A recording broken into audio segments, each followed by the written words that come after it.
அனைவருக்கும் வணக்கம். இன்னைக்கு நாம வீடியோல என்ன பார்க்க போறோம்னா, ஆதார் வந்துட்டு எக்ஸாம் வந்து எப்படி எழுத போறதுங்கிறத தான் பார்க்க போறோம். எக்ஸாம் வந்து ஃபர்ஸ்ட்டு ஒரு 2 வருஷத்துக்கு முன்னாடி ஒரு வீடியோ போட்டிருப்பேன். அந்த வீடியோல இருந்தத விட நெறைய அப்டேட் வந்து இப்போ எக்ஸாமுக்கு வந்திருக்கு. ஸோ அத பத்தி தெரியாதவங்க இந்த வீடியோ பார்த்து கொஞ்சம் தெரிஞ்சுக்கங்க.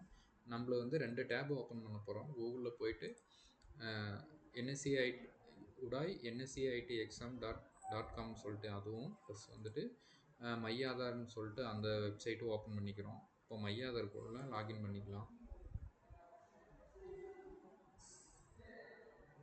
மை ஆதாரில் வந்து உங்களுடைய ஆதார் நம்பரும் ப்ளஸ் கேப்சாவும் போட்டு ஆதாரில் ரிஜிஸ்டர் பண்ண மொபைல் நம்பருக்கு ஓடிபி வரும். அந்த ஓடிபி என்ட்ரி பண்ணிட்டு அதுக்கப்புறம் லாகின் பேஜ் வரும்.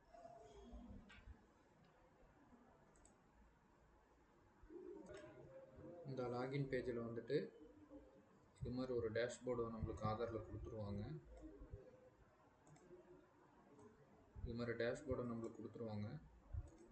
அந்த டேஷ்போர்டில் கீழே பார்த்தீங்கன்னா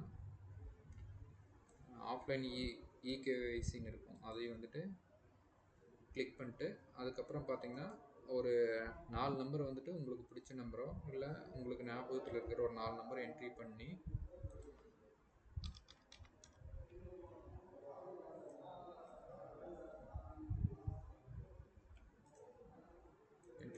கீழே வந்து பார்த்தீங்கன்னா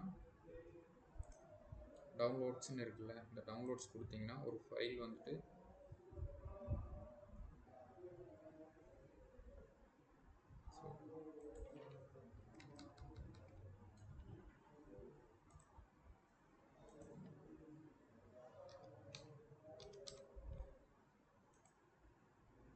இந்த ஃபைல் வந்து டவுன்லோட் ஆகிடுச்சு. இதுக்கப்புறம் நம்ம இந்த பேஜ் நம்மளுக்கு தேவையில்லை. அதுக்கப்புறம் இப்போ இதில் என்ட்ரி பண்ண இது எடுத்து இந்த இதில் கிரியேட் நியூ யூஸருங்கிற இதில் லாகின் பண்ணிக்க போகிறோம். இதில் வந்து அப்லோடு HTML நாம் டவுன்லோட் பண்ண அந்த HTML ஃபைலை அப்லோட் பண்ணுறோம். அப்லோட் பண்ணிட்டு இது அப்லோட் கொடுக்குறோம். அதுக்கப்புறம் அந்த ஷேர் கோடு கொடுக்குறோம். என்ன கோடு கொடுத்தோமோ ஷேர் கோடு கொடுத்துட்டு அதுக்கப்புறம் ஆதாரில் ரிஜிஸ்டர் பண்ண மொபைல் நம்பர் கேட்கும். மொபைல் நம்பர் வெரிஃபை பண்ணிட்டு ஓடிபி வரும். ஓடிபி போட்டு அதுக்கப்புறம் உங்களுடைய மெயில் ஐடி கேட்கும். மெயில் ஐடி என்ட்ரி பண்ணிட்டு அதுக்கப்புறம் ஃபோட்டோ வந்து உங்களுக்கு தானே பார்த்துட்டு அது ஓகே கொடுத்துருங்க. ஓகே கொடுத்துட்டு லாகின் பண்ணிங்கன்னா இது மாதிரி ஒரு பேஜ் வரும். அதுக்கப்புறம் பார்த்தீங்கன்னா உங்களுக்கு வந்து இந்த ஸ்க்ரீன் வந்து இது மாதிரி ஸ்க்ரீன் வந்து ஓப்பன் ஆயிரும். அதில் வந்து பார்த்தீங்கன்னா உங்களுடைய அதில் யூஐடின்னு சொல்லிட்டு ஒரு ரிஜிஸ்ட்ரேஷன் நம்பரும் ப்ளஸ் வந்துட்டு பாஸ்வேர்டு வரும். அதே பாஸ்வேர்டை வந்து மறுபடியும் வந்து அப்டேட் பண்ண கேட்கும். பழைய யூசர் ஐடி வந்து ஒரே சேமாக தான் இருக்கும். பாஸ்வேர்டு மட்டும் நீங்கள் பழைய பாஸ்வேர்டு போட்டு உங்களுக்கு விருப்பமான பாஸ்வேர்டு செலக்ட் பண்ணிட்டு மறுபடியும் லாக் அவுட் பண்ணி லாகின் பண்ணிங்கன்னா இது மாதிரி பேஜ் வரும். இதில் பேசிக் டீட்டெயிலில் வந்துட்டு உங்களுடைய என்ன எஜுகேஷன் அப்படிங்கிறது இது பண்ணிக்கங்க.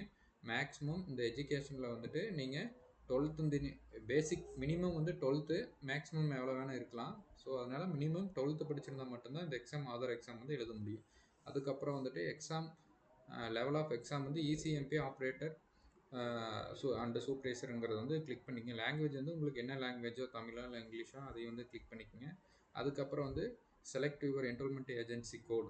ஸோ ஃபஸ்ட்டெல்லாம் வந்து ஃப்ரீலான்சரில் வந்து எக்ஸாம் கண்டக்ட் பண்ணிட்டு இருந்தாங்க. இப்போ ஃப்ரீலான்சரில் வந்து நீங்கள் யாருமே எழுத முடியாது. ஏதோ ஒரு என்ரோல்மெண்ட் ஏஜென்சியில் வந்துட்டு நீங்கள் சேர்ந்து அதுக்கப்புறம் தான் ஆதார் எக்ஸாமே எழுத முடியும். ஸோ அதுக்கு வந்து நாம்ஸ் நிறையா கொண்டு வந்துட்டாங்க. ஏன்னா என்ரோல்மெண்ட் ஏஜென்சியில் சேர்ந்தீங்கன்னா தான் அத்தன்டிகேஷன் லெட்டர்னு சொல்லி புதுசாக ஒன்று கொண்டு வந்திருக்காங்க. அத்தன்டிகேஷன் நீங்கள் எந்த என்ரோல்மெண்ட்லேயே ஆதார் வேலை செய்ய போகிறீங்களோ அந்த அந்த என்ரோல்மெண்ட் ஏஜென்சி வந்து உங்களுக்கு அத்தன்டிகேட் லெட்டர் வந்து உங்களுக்கு தருவாங்க. அந்த அத்தன்டிகேஷன் லெட்டரையும் வந்துட்டு நீங்கள் இதில் அப்லோட் பண்ணுற மாதிரி இருக்கும். அதுக்கப்புறம் பார்த்தீங்கன்னா அது வந்து எந்த ரிஜிஸ்டாரில் இருக்குது அந்த ரிஜிஸ்டார் செலக்ட் பண்ணிக்கங்க. செலக்ட் பண்ணிட்டு உங்களுடைய ஆதார் ஆல்ரெடி இதுலேயே வந்துடும். ஸோ அதுக்கப்புறம் நம்ம அந்த டவுன்லோட் பண்ண டீட்டெயில் எல்லாமே இதுலேயே ஃபிக்ஸ் ஆயிடும். அதுக்கப்புறம் கீழே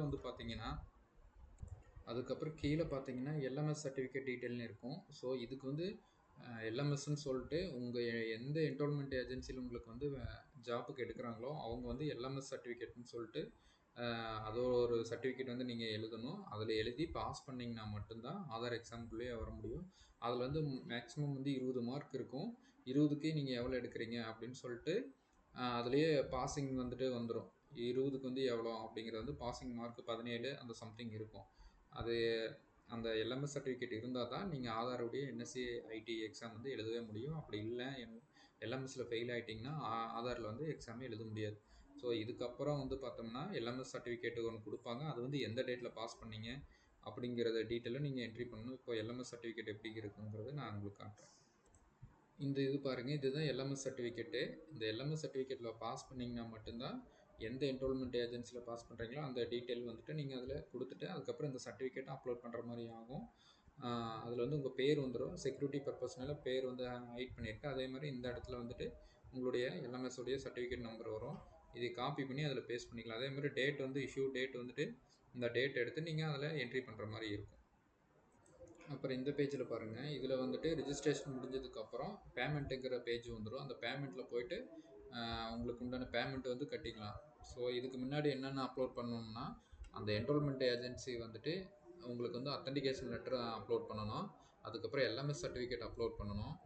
அதுக்கப்புறம் பார்த்தீங்கன்னா நீங்கள் என்ன எஜுகேஷன் வந்து கொடுத்தீங்களோ அந்த எஜுகேஷன் ரெலவெண்ட்டான டாக்குமெண்ட் வந்து வச்சுருக்கணும். இப்போ கிராஜுவேட்னா டிகிரி சர்டிஃபிகேட் அப்லோட் பண்ணணும். இல்லை வந்து போஸ்ட் கிராஜுவேட்னா போஸ்ட் கிராஜுவேட்டுடைய டிகிரி சர்டிஃபிகேட் அப்லோட் பண்ணணும். 12னா 12க்கு உண்டான டிகிரி சர்டிஃபிகேட் வந்து 12க்கு உண்டான டிசியோ இல்லை மார்க் ஷீட்டையோ நீங்கள் அப்லோட் பண்ணுற மாதிரி இருக்கும்.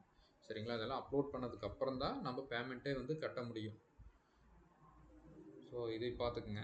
அதுக்கப்புறம் பார்த்தீங்கன்னா அதுக்கப்புறம் நீங்கள் ஸ்லாட் வந்து புக் பண்ணிக்கலாம். பேமெண்ட் கட்டினதுக்கப்புறம் புக் யுவர் ஸ்லாட்னு வரும். அந்த புக் யுவர் ஸ்லாட்டில் போயிட்டு உங்களுக்கு எந்த எக்ஸாம் சென்டர் வந்து பக்கமோ இல்லை நியர்பையோ இருக்கிற எக்ஸாம் சென்டரு டேட்டை ஃபிக்ஸ் பண்ணி புக் ஸ்லாட் கொடுத்துட்டிங்கன்னா புக் ஆயிரும். அதுக்கப்புறம் ஹால் டிக்கெட் எடுத்துகிட்டு போயிட்டு நீங்கள் எக்ஸாம் எழுதிக்கலாம். நீங்கள் எக்ஸாம் சென்டருக்கு போகும்போது கண்டிப்பாக வந்து ஹால் டிக்கெட்டும் ஆதார் கார்டும் ப்ளஸ் வந்துட்டு அத்தன்டிகேஷன் லெட்ரு உங்கள் எந்த என்ரோல்மெண்ட் ஏஜென்சியில் ஒர்க் பண்ண போகிறீங்களோ அது வந்து அத்தன்டிகேஷன் லெட்ரு கொடுப்பாங்க. அந்த அத்தன்டிகேஷன் லெட்டர் எடுத்துகிட்டு போய் தான் நீங்கள் எக்ஸாமே எழுத முடியும். அத்தன்டிகேஷன் லெட்டர் வந்து ஒரிஜினல் லெட்டர் கேட்பாங்க. ஸோ இதெல்லாம் நோட் பண்ணிக்கங்க. வீடியோ பயனுள்ளதாக இருந்தால் நம்மளுக்கு ஷேர் பண்ணுங்கள். யாராச்சும் இந்த விஷயம் வந்து தெரியாமல் இருந்தால் தெரியப்படுத்துங்க. நன்றி, வணக்கம்.